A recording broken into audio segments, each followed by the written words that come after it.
Hey there folks, welcome to Spectrum Pulse. We talk about music, movies, art, and culture. And today, we're going to be covering the newest album from Courtney Barnett called Tell Me How You Really Feel. You know, I feel like I've opened up a lot of my reviews in recent weeks with, when I covered this artist last time, it didn't go well, and yet while I will definitely question my presentation and all those older reviews from a couple years back, the more I've gone back to the actual points I was making, the more I'm convinced that my opinions haven't really changed all that much. And yet if we're talking about one of my most contentious reviews, Sometimes I Sit and Think and Sometimes I Just Sit by Courtney Barnett, it stands as one of the big ones. And what's all the more exasperating is that I definitely understood the appeal of that album. The flat disaffection masking deeper wells of depression, the jagged garage rock tones, the well-framed self-deprecating passive aggression. It had a very stark mid-90s indie rock veneer that I could definitely respect to a point. And that was the frustrating thing. I kept expecting that project to actually cut more deeply in its content or its production, but that would require a greater amount of investment and focus that it didn't seem like Courtney Barnett brought to the table in comparison with a lot of her sharper peers or influences. And while she provided a firm rationale while caring wasn't really on her menu, it also meant that I didn't really have the same interest either. Well, if she doesn't care, why should I? And that disaffection couldn't help but feed into her collaboration with Kurt Vile last year, Lotta Sea Lice, which I might have liked a little bit more if it felt like a cohesive or engaging project than just an extended workshopping section. Don't get me wrong, it wasn't bad, but it really could have been a lot better. And thus,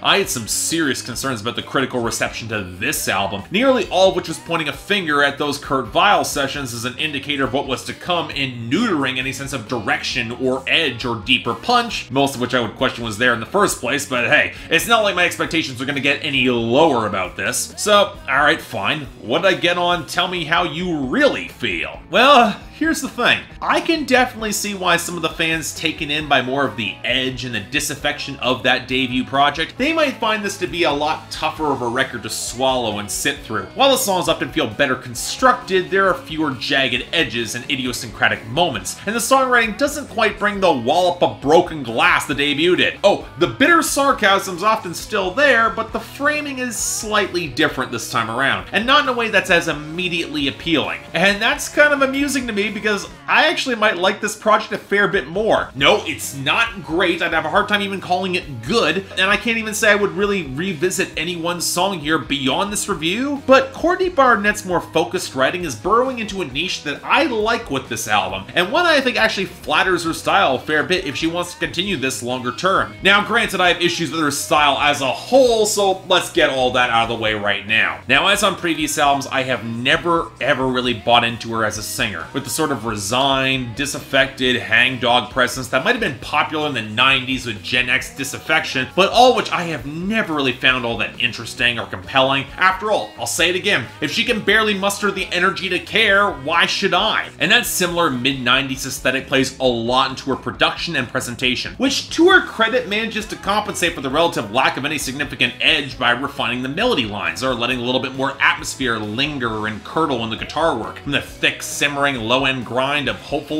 to the deeper, liquid tones and kick drums playing into the misty acoustics of Sunday Roast, which eventually kicks into one of the most catchy outros that Courtney Barnett's ever assembled. And that redoubled focus on hooks does lead to some tighter compositions on this project. The sweet, fuzzy melody spiking off the deeper guitar phrases on Charity, the noisier tones tamping up the unsteady tension of Nameless, Faceless, the more defined alt-country guitar melody on Walking on Eggshells, even the simmering, borderline punk grind of a song like I'm Not Your Mother, I'm Not Your Bitch. Hell, I can even appreciate the transition midway through City Looks Pretty, even though I would probably argue the back half of that song feels a little underwritten. A consistent complaint around Courtney Barnett's work that really does hold true a lot of this record as it did on the debut. I'm sorry, there's just not enough cleverness or nuance in the introspection to get away with how plain and nondescript a lot of the language can feel, even in comparison to a lot of her debut, which had a lot of the same issues. issues. Now, granted, the focus does help her thematically, but just because the songwriting doesn't fly off into pointless diversions like on the debut, didn't mean the writing had to feel this colorless. And on that subject, I still don't think the production does her any favors, and while the edge she does have is better integrated and balanced on some of these songs, there are tracks where the balance of tones is just really flat, like the noisy riff slattered on Need a Little Time, or the odd gummy wiriness of the guitars and the drums on Help Yourself that just didn't really mesh with me. But for as much as some of the production feels like a slightly too polished version of better indie rock and adult alternative from the 90s, the writing,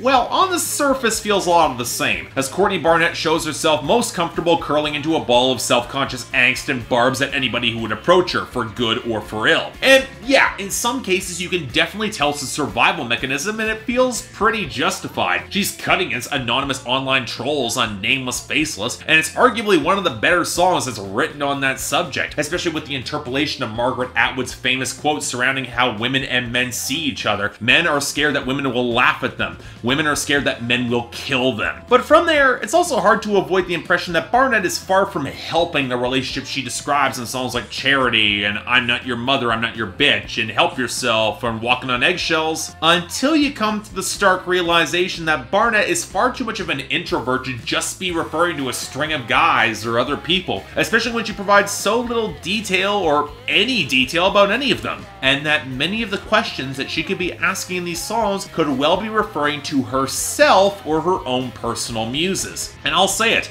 this is a recontextualization that gets really interesting for me, because it humanizes the set of unfair expectations by a lot of critics and people leveled against Courtney Barnett, especially by the music press. For as much as they all heralded her as one of the next big singer-songwriters of the 2010s, it's very clear that she never really bought into her own hype, and she's all the more self-conscious that complaining about that fact would probably look even worse for her. And yet with songs like Hopelessness, she knows that she has to rip off the band-aid and experience some of those jarring, uncomfortable insecurities with coming to that realization and showing all of us that, which plays into how she experiences the dispassionate city with the weird amount of comfort and levity on City Looks Pretty. And for me, as someone who's never really bought into all the hype and projections upon her, Courtney Barnett becomes a lot more sympathetic when she tears into her fickle muse on Charity, or how intensely aware she is of her own introspection in her art on Need a Little Time, and what she's exposing by putting this out there, or the very daring choice to call out her own lack of greater knowledge or wisdom on crippling self-doubt and a general lack of confidence, which paradoxically shows a lot of confidence, even if she never will really admit it. That's why her discomfort with generosity warring with validation and that need on Help Yourself, it resonates for me. Or how the uncertain give and take of Walking on Eggshells earns a lot of its weary tension. Or how when you realize that Sunday roast, it's referring to herself getting roasted being in the spotlight on a Sunday, partially by the audience and partially by her own internal voices, and yet yearning for all to be heard despite some of that insecurity regardless, because she's an artist in that lane. And it's where the album's title actually reveals a lot more depth about her. It's not Courtney Barnett talking about herself amidst endless contradictory deflections, which she knows that they are, but the audience telling how they really feel about her, as she's all the more self-aware of that emotional feedback relationship, and this record is deconstructing that. And it's a damn shame that more of the production and delivery doesn't get all the way in selling that message. Don't get me wrong, I get why she kinda had to take on this disaffected approach. She might not have been able to manufacture the artistic distance from herself to narrow that internal focus otherwise, but as many listens as I gave the project, the execution never quite hit the emotional payoff of the intent in the writing that I definitely respect. Just a little bit too sedate, a little too polished for me, and I'll admit that. But overall, I'm giving this a very solid 6 out of 10 and a recommendation, but more for thematic complexity and intent than the execution, as I said. And given how many fans have considered this a letdown, well, you consider yourself being warned there. But otherwise,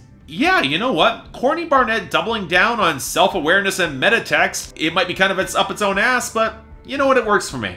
I'll take it. So yeah, thanks a lot for watching. Like to like and subscribe, I'd be more than grateful. I'm surprised I like this, or I appreciate a lot more of it, and I wish the execution was better. Hell, maybe it probably plays live, you never know. But if you want to buy the record, links down there below, and I got the poll up there. I'm curious where Courtney Barnett fans fall on this. I know the critical response has been pretty mixed, but honestly, I might like this more than her debut. I certainly like it more than a lot of Sea Lice.